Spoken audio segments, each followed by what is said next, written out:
ನಮಸ್ತೆ, welcome back to my Nudivani YouTube channel. ಎಲ್ರಿಗೂ Nudivani YouTube ಚಾನಲ್ಗೆ ಆತ್ಮೀಯವಾದ ಸ್ವಾಗತ. ನಾನು ನಿಮ್ಮ ಪ್ರಿಯಾ ತೇಜಸ್ವಿ. ಈಗಾಗಲೇ ಮೊದಲ ಹೆಜ್ಜೆ ಕಾದಂಬರಿಯಲ್ಲಿ ಹಲವಾರು ಘಟನೆಗಳು ನಡೀತಾ ಇದೆ. ಇಲ್ಲಿ ಶಾಲೆಗೆ ಹೋಗೋಕ್ಕೆ ಶುರು ಮಾಡಿದ್ದಾಳೆ ಕಥಾನಾಯಕಿ. ಅಲ್ಲಿ ಆಕೆ ವಾತಾವರಣಕ್ಕೆ ಹೊಂದ್ಕೋತಾಳೋ ಅಥವಾ ಮೊದಲನೇ ದಿನ ಅಂತ ತನ್ನ ತಂದೆನ ತುಂಬಾ ಮಿಸ್ ಮಾಡ್ಕೋತಾ ಇದ್ದಾಳೆ.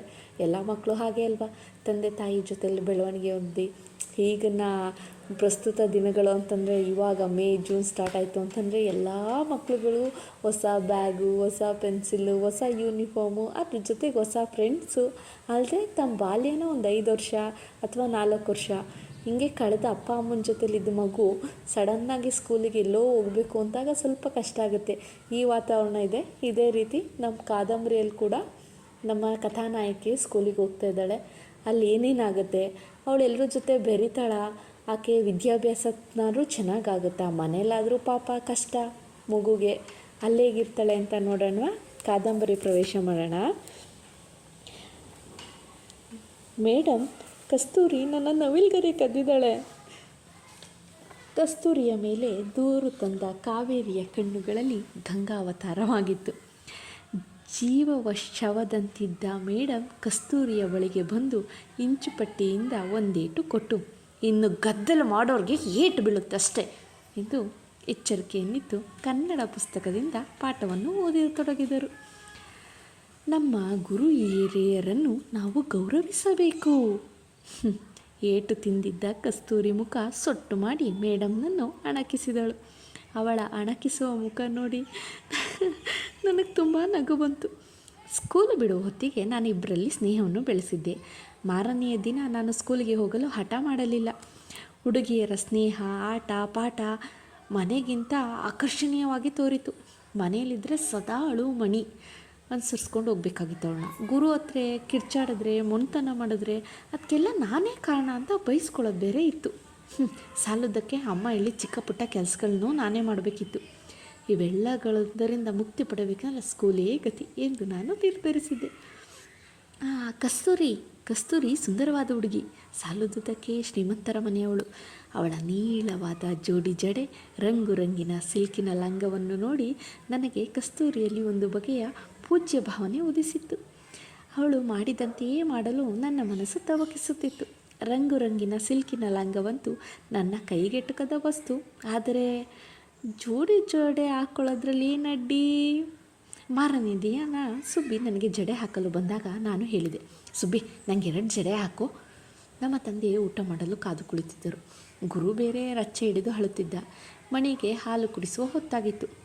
ನನ್ನ ಮಾತು ಕೇಳಿ ಸುಬ್ಬಿ ಸಿಡುಕಿ ನಂಗೆ ಗೊತ್ತಾಯಿತು, ಈಗ ಪುರ್ಸೊತ್ತಿಲ್ಲ, ಸಂಜೆ ಮನೆಗೆ ಬಂದಾಗ ತಲೆ ಬಾಚ್ತೀನಿ, ಈಗ ಹಾಗೆ ಮುಂದೆಲೆ ಬಾಚಿ ಕಳಿಸ್ತೀನಿ. ನಂಗೆ ಬೇಡ, ನಂಗೆ 2 ಜಡೆನೇ ಬೇಕು ಎನ್ನುತ್ತಾ ನಾನು ಜಡೆಗೆ ಕಟ್ಟಿದ್ದ ದಾರನ್ನು ಬಿಚ್ಚತೊಡಗಿದೆ. ಈಗ ಜಡೆ ಬಿಚ್ಚಿಕೊಂಡ್ರೆ ಏಟು ಬೀಳುತ್ತೆ ಎನ್ನುತ್ತಾ ಸುಬ್ಬಿ ತಂದೆಗೆ ಬಡಿಸತೊಡಗಿದಳು. ಕಸ್ತೂರಿಯ ಜೋಡಿ ಜಡೆ ನನ್ನ ಕಣ್ಣೆದುರಿಗೆ ತೂಗಾಡತೊಡಗಿತು. ನಂಗೆ ಈಗಲೇ ಹಾಕು, ನಂಗೆ 2 ಜಡೆನೇ ಬೇಕು. ಗುರು ಮಣಿಯ ಆಲಾಪಡೆಯೊಡನೆ ನನ್ನ ಮೇಳವೂ ಸೇರಿತು. ನನಗೆ 2 ಜಡೆ. ಸುಬ್ಬಿ ಅನ್ನದ ತಪ್ಪಲೆಯನ್ನು ಕೆಳಗಿರಿಸಿ ಬಂದು ನನ್ನ ಬೆನ್ನಿನ ಮೇಲೆ ಗುದ್ದಿದಳು. ನಾನು ನೆಲದ ಮೇಲೆ ಬಿದ್ದು ಹೊರಳತೊಡಗಿದೆ. ಮಣಿ ಎಳೆಯ ಮಗುವಾದ್ದರಿಂದ ಸುಬ್ಬಿ ಅವಳನ್ನು ಹೊಡೆಯುವ ಹಾಗಿರಲಿಲ್ಲ. ಗುರು ವಂಶಧಾರಕನಾದದ್ದರಿಂದ ಸುಬ್ಬಿಯ ಪ್ರಾಣ ಪದಕವಾಗಿದ್ದ. ಉಳಿದವಳು ನಾನು. ಸುಬ್ಬಿಯ ಭಾಷೆಯಲ್ಲಿಯೇ ಹೇಳುವುದಾದರೆ ಕೊಂಟೆ ಕೋಣ. ಸುಬ್ಬಿ ಹೊಡೆದಷ್ಟು ನನ್ನ ಹಠಾಹಳು ಜಾಸ್ತಿ ಆಯಿತು. ನಾನು ವಟಾರದ ಅಂಗಳದೆಲ್ಲ ಉರುಳಾಡಿದೆ. ಲಂಗವನ್ನೆಲ್ಲ ಧೂಳು ಮಾಡಿಕೊಂಡೆ. ಜೋಯಿಸರ ಹೆಂಡತಿ ಅಂಬುಜಮ್ಮ ಬಂದು ನನ್ನನ್ನು ಸುಬ್ಬಿಯಿಂದ ಬಿಡಿಸಿಕೊಂಡು, ನೀವೇನು ತಾಯಿಯೋ ದನೋ, ಮಗುನ ಹಾಗೆ ಹೊಡೆದ್ರೆ ಯಾಕಾದೀತು? ಸ್ವಲ್ಪ ಹೋದ್ರೂ ಮೈ ಮೇಲೆ ಜ್ಞಾನವಿರಲಿ. ನನ್ನ ಇಷ್ಟ, ನನ್ನ ಮಗಳನ್ನು ನಾನು ಏನು ಬೇಕಾದರೂ ಮಾಡ್ತೀನಿ. ನೀವ್ಯಾರು ಅದನ್ನೆಲ್ಲ ಕೇಳೋಕೆ? ಸುಬ್ಬಿ ಕೂಗಿಕೊಂಡಳು. ನಾನು ಮನುಷ್ಯಳು, ನಿಮ್ಮ ಪಶು ಅಲ್ಲ. ಅಪಾಯ ಸ್ಥಳಕ್ಕೆ ಏಟು ಬಿದ್ದು ಹೆಚ್ಚು ಕಮ್ಮಿ ಆದರೆ ಆಯಿತು, ಇಂಥ ಮಕ್ಕಳು ಇರೋದಕ್ಕೆ ಹೋಗೋದು ವಾಸಿ. ಅಂಬುಜಮ್ಮನಿಗೆ ಸುಬ್ಬಿಯ ಕೈಲಿ ವಾದ ಮಾಡಿ ಪ್ರಯೋಜನವಿಲ್ಲ ಎಂದು ತೋರಿತು. ಆಕೆ ನನ್ನನ್ನು ಒಪ್ಪಿಕೊಂಡು ತನ್ನ ಮನೆಗೆ ಕರೆದುಕೊಂಡು ಹೋದರು. ನನ್ನನ್ನು ಸಮಾಧಾನಪಡಿಸಿ, ಏನಾಗಬೇಕಮ್ಮ ಈಗ ಎಂದು ಕೇಳಿದರು. ನಾನು ಬಿಕ್ಕಳು, ನನಗೆ 2 ಜಡೆ ಎಂದೆ. ಇಷ್ಟೇನಾ? ನಾನು ಏನೋ ವಜ್ರ ಬೈಡಿವ್ರೆ ಕೇಳಿದ್ದೀನೋ ಅಂದ್ಕೊಂಡೆ. ನಾನೆರಡು ಜಡೆ ಹಾಕ್ಲಾ? ಹ್ಞೂ.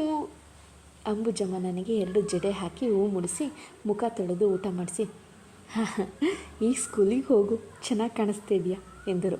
ನಾನು ಅಂಬುಜಮ್ಮನ ಮನೆಯಿಂದ ಹೊರಗೆ ಬಂದಾಗ ಸುಬ್ಬಿ ಮಣಿಯನ್ನು ಎತ್ತಿಕೊಂಡು ಸಮಾಧಾನ ಪಡಿಸುತ್ತಿದ್ದಳು. ಅವಳ ಮೇಲೆ ಕೋಪಗೊಂಡಿದ್ದ ನಾನು ನೇರವಾಗಿ ಸ್ಕೂಲಿಗೆ ಹೊರಟು ಬಂದೆ. ಕಸ್ತೂರಿ ಕ್ಲಾಸವಾಗಿ ತಡವಾಗಿ ಬಂದಳು. ಅವಳೊಡನೆ ಧರ್ಮಾವರದ ಸೀರೆ ಹುಟ್ಟಿದ್ದ ಶ್ರೀಮಂತ ಮಹಿಳೆಯೊಬ್ಬರು ಬಂದರು. ಇಂದಿನ ದಿನ ಕಸ್ತೂರಿಯನ್ನು ಹೊಡೆದಿದ್ದ ಜಯಮ್ಮ ಮೇಡಮ್ ಕಕ್ಕಾಬಿಕ್ಕಿಯಾದರು. ಕಸ್ತೂರಿಯ ತಾಯಿ ಕೋಪಗೊಂಡಿದ್ದರಂತೆ ತೋರಿತು. ಅವರು ಕ್ಲಾಸಿನೊಳಗೆ ಬಂದವರೇ ಜಯಮ್ಮನೊಡನೆ ಜಗಳವಾಡಲು ಆರಂಭ. ನಮ್ಮ ಮಕ್ಕಳನ್ನ ನೀವು ಹೊಡಿಲಿ ಅಂತ ನಾವು ಸ್ಕೂಲಿಗೆ ಕಳಿಸಿರ್ತೀವೇನ್ರಿ? ಸರ್ಕಾರದವ್ರು ನಿಮಗೆ ಸಂಬಳ ಯಾಕೆ ಇಟ್ಕೊಟ್ಟಿರೋದು? ನೀವು ಇಲ್ಲಿರೋದು ಪಾಠ ಕಲಿಸೋಕೋ ಹೊಡೆಯೋಕೋ? ಜಯಮ್ಮ ಸಮಾಧಾನದಿಂದ ಉತ್ತರ, ನೋಡಿ ತಾಯಿ, ನಿಮಗೆ ಎಷ್ಟು ಜನ ಮಕ್ಕಳಿದ್ದಾರೆ ಸ್ವಲ್ಪ ಹೇಳ್ತೀರಾ? ಅದೆಲ್ಲ ಕಟ್ಕೊಂಡು ನಿಮಗೇನು? ನೀವು ಹೇಳಿ, ನಾನು ಆಮೇಲೆ ಉತ್ತರ ಹೇಳ್ತೀನಿ. ನಂಗೆ 6 ಜನ ಮಕ್ಕಳಿದ್ದಾರೆ. ಆಕೆ ಸಹನೆಯಿಂದ ನುಡಿದರು. ನಿಮ್ಮ ಮಕ್ಕಳು ಅವರೆಲ್ಲರೂ ಅವರವರಲ್ಲೇ ಜಗಳ ಆಡೋದಿಲ್ವೇ? ಹಾಗೆ ನೀವು ಅವ್ರಿಗೆ ಏಟ್ ಹಾಕೋದಿಲ್ವೇ? ಅಂದರೆ 6 ಜನ ಮಕ್ಕಳನ್ನು ನೋಡಿಕೊಳ್ಳೋಕ್ಕಾಗದೆ ಹೆತ್ತ ತಾಯಿಯೇ ಮಕ್ಕಳ ಮೇಲೆ ಬೇಜಾರು ಮಾಡಿಕೊಂಡು ಒಂದೊಂದು ಸಲ ಹೊಡೆಯುವಾಗ ನಾನು ಈ 60 ಮಕ್ಕಳನ್ನು ನೋಡಿಕೊಂಡು ಬಾಯಿ ಒಣಗಿಸ್ಕೊಂಡು ಒಂದು ದಿನಕ್ಕೆ 5 ಗಂಟೆ ನಾನೇ ಒಂದೇ ಸಮ ಕಿರ್ಚಬೇಕಲ್ಲ. ನನ್ನ ಸಹನೆಯಿಂದ ಇರೋದು ಹೇಗೆ ಸಾಧ್ಯ ಹೇಳಿ? ಸಾಲದ್ದಕ್ಕೆ ನನ್ನ ಹೊಟ್ಟೆ ಬರಿದು ನನ್ನ ಮನೆ ಸೌಧಾಮನ ಕುಟೀರ ಏನಲ್ಲ, ಮರಿಬೇಡಿ. ಮನೆಯಲ್ಲಿ ಬಡತನದಿಂದ ಹೋರಾಡಬೇಕು. ಇಲ್ಲಿಗೆ ಬಂದರೆ ಹುಡುಗರೊಡನೆ ಹೆಣಗಾಡಬೇಕು.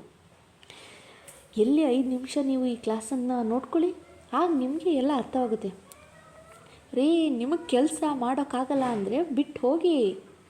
ನನಗೆ ಬರೋ ಸಂಬಳದಿಂದ ಪ್ರಾಣದಿಂದಲಾದರೂ ಇರಬಹುದು, ಬಿಟ್ಟರೆ ಅದಕ್ಕೂ ಗತಿ ಇಲ್ಲ. ನನ್ನ ಕೆಲಸ ಪ್ರೈಮರಿ ಸ್ಕೂಲಿನ ಉಪಾಧ್ಯಾಯ ವೃತ್ತಿ. ಬರೋ ಸಂಬಳ 40, ದಿನಕ್ಕೆ 5 ಗಂಟೆ ಕೆಲಸ. ಅವರಿರೋದು 60 ಜನ, ನಾನು ಒಬ್ಬಳು. ಸಾಲದಕ್ಕೆ ಇಂಡಿವಿಜುವಲ್ ಅಟೆನ್ಷನ್ ಕೊಡೋದಿಲ್ಲ ಅಂತ ಬೇರೆ ದೂರು. ಹಾಗಂದರೆ ನಿಮ್ಮ ಮಾತಿನ ಅರ್ಥ, ನೀವು ಹೇಗಿದ್ರು ಶ್ರೀಮಂತರು. ನೀವು 4 ಜನ ಸೇರಿ ಸರ್ಕಾರಕ್ಕೆ ಯಾಕೆ ಕೇಳಬಾರ್ದು? ಒಂದು ಪ್ರೈಮರಿ ಸ್ಕೂಲ್ಗಳಲ್ಲಿ ಹೆಚ್ಚು ಸೆಕ್ಷನ್ಗಳನ್ನು ತೆಗೀರಿ. ಒಂದೊಂದು ಸೆಕ್ಷನಲ್ಲಿ 40 ಜನ ಹುಡುಗಿಯರಿಗಿಂತ ಜಾಸ್ತಿ ಇರಬಾರ್ದು ಅಂತ ಹೇಳಿ. ನೋಡಿದ್ರ, ತಾಯಿಗೆ ಸಹನೆಯಿಂದ ಮಕ್ಕಳಿಗೆ ಹೊಡೆಯುವಾಗ ಸುಬ್ಬಿ ಹೇಳ್ತಾಳೆ ನೋಡು, ಅದು ನನ್ನ ಮಗು, ನನ್ನಿಷ್ಟ. ಅದೇ ಒಬ್ಬ ಉಪಾಧ್ಯಾಯರಾಗಲಿ ಶಿಕ್ಷಕರು ಏನಾದ್ರು ಮಕ್ಕಳಿಗೆ ಶಿಕ್ಷೆ ಕೊಟ್ಟರೆ ಅದು ನನ್ನ ಮಗು ಹೊಡೆಯೋಕ್ಕೆ ನೀವ್ಯಾರು? ಅಂದರೆ ತಾಯಿಗೆ ಮಾತ್ರ ಅಧಿಕಾರ ಇದೆ ನನ್ನ ಮಗುಗೆ ಶಿಕ್ಷೆ ಕೊಡೋಕ್ಕೆ, ಬೇರೆ ಯಾರಿಗೂ ಶಿಕ್ಷೆ ಕೊಡೋ ಅಧಿಕಾರ ಇಲ್ಲ ಅನ್ನೋದು ತಾಯಿವಾದ. ಎತ್ತೋರಿಗೆ ಹೆಗ್ಣ ಮುದ್ದು ಅಂತಾರಲ್ಲ ಹಾಗೆ. ಇಲ್ಲಿ ಸುಬ್ಬಿ ತನ್ನ ಅಸಹನೀಯತೆಯಿಂದ ಪಾಪ ಕಥಾನಾಯಕಿಗೆ ಹೊಡೆದಲೇ ಹೊರತು ಅವಳು ಬೇಕು ಅಂತ ಹೊಡಿಲಿಲ್ಲ. ಅಲ್ಲಿ ಗಂಡನ ಗಡಿಬಿಡಿ, ಮಕ್ಕಳು ಚೀರಾಟ, ಇಬ್ಬರನ್ನು ಸಂಭಾಳಿಸ್ಬೇಕು, ಆಕೆನ ಸ್ಕೂಲಿಗೆ ಕಳಿಸ್ಬೇಕು, ರೋದನೆ ಇರ್ತಾವಲ್ವ. ಈಗಲೂ ಸಹ ಒಂದೇ ಮಗು ಆಗಿರಲಿ 2 ಮಗು ಆಗಿರಲಿ, ಆ ಮಕ್ಕಳ ಸಹನೆಯಿಂದ ನೋಡ್ಕೊಳ್ಳೋಕ್ಕೆ ತಾಯಿ ಒಬ್ರಿಗೆ ಮಾತ್ರ ಸಾಧ್ಯ. ಆದರೆ ತಾಯಿ ಕೋಪಗೊಂಡು ಮಕ್ಕಳ ಮೇಲೆ ಕೈ ಮಾಡೋ ಹಾಗಿಲ್ಲ. ಇದೇ ಸಮಾಜ. ಮುಂದೆ ಶಿಕ್ಷಕರಿಗೆ ಕ್ಲಾಸ್ ತೊಗೊಂಡಿದ್ದ ಕಸ್ತೂರಿ ತಾಯಿಗೆ ಶಿಕ್ಷಕರೇ ಏನೆಲ್ಲ, ಜಯಮ್ಮ ಮೇಡಮ್ ಏನೇನೆಲ್ಲ ಉತ್ತರ ಕೊಟ್ಟು ಸಾಕಾಗಿ ಕಳಿಸ್ತಾರ ನೋಡೋಣ. Stay tune with Nudivani YouTube channel. ಕತೆ ಮತ್ತಷ್ಟು ಸ್ವಾರಸ್ಯಕರವಾಗಿ ಸಾಗ್ತಾಯಿದೆ. ಮುಂದೆ ಕಥಾನಾಯಕಿ ಆದಷ್ಟು ಕಷ್ಟಗಳನ್ನ ಅನುಭವಿಸ್ತಾಳೆ. ನೋಡಿ ಏನಾಗುತ್ತೆ. ಬಹುಶಃ ನಮ್ಮ ತಾಯಿಯಂದರು, ಅಯ್ಯೋ ನಾನು ನನ್ನ ತಮ್ಮ ಅಂದ್ರನ್ನ ಹೀಗೆ ನೋಡಿಕೊಂಡೆ, ನನ್ನ ತಂಗಿರನ್ನ ಹೀಗೆ ನೋಡಿಕೊಂಡೆ, ಆಗ ನನಗೆ ಓದೋದಕ್ಕೆಲ್ಲಾಯಿತು ಅಂತ ಹೇಳೋ ಕತೆಗಳನ್ನ ನಾವು ಈಗಲೂ ಕೇಳ್ತಾ ಇರ್ತೀವಿ. ಅದೇ ರೀತಿ stay tune with Nudivani YouTube channel.